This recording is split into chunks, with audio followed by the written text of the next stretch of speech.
আর আমাকে পোস্টমর্টম করতে হবে। আমার বাবার আমি পোস্টমর্টম করে মারি দিন না। আমার বাবার আমি পোস্টমর্টম করে মারি দিন না, আমি পোস্টমর্টম করেন না। আমার দরকার আমার যেটা আছে আমি যেটা আমার পোস্টমর্টম করবো, তবু আমার বাবার গায়ে আছে দুটো দিন যে কী করবো। সারাদিন গাড়ি চালিয়েছি, আমার টাকা আছে 700 টাকা আছে, আর টাকা নেই। গাড়ি ভাড়া চাইতেছে আমার তো 70,000 টাকা, 2 গাড়ি যাইব 70,000। যারা লাস্টে কী করি, কোনো মাটি দেওয়ার মতন কোনো পুলিশ নাই। লাশ পরিমাণ যে কিছু লোক বন্ধু বান্ধব কিছু লোক আমাদের কিছু হেল্প করছে, প্রায় 7,500 মতো হেল্প করার পরে আমি ইয়ে কর তোর অ্যাম্বুলেন্স খবর দিই।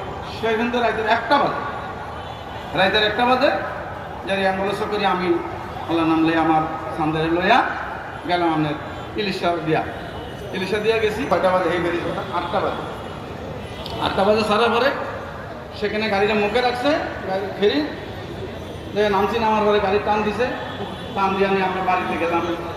বাড়িতে যাওয়ার পরে কিছু আমলিকের নেতা দেখলাম যে কারা কারা পবিত্র আওয়ামী লীগ করে, কারা পবিত্র আওয়ামী লীগ করে, তাদের মুখে দিয়ে চাইলে বলা যায় যে তারা আওয়ামী লীগ করে।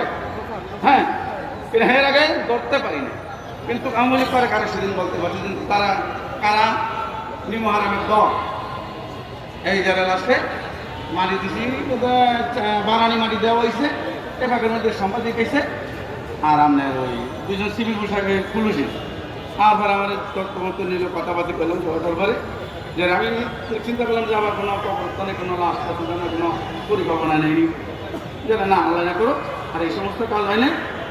আমাকে সেখানে এক চেয়ারম্যান আছে আপনার লেত্রা বাজার, সর্বসনাতন যুবরাজি, সর্বসনাতন বিশিষ্ট নেতারা আমরা খবর পাইয়া নেতারা আমার কাছে কিছু লোক আয়া পড়ছে, আর কিছু লোকের শেষ কিন্তু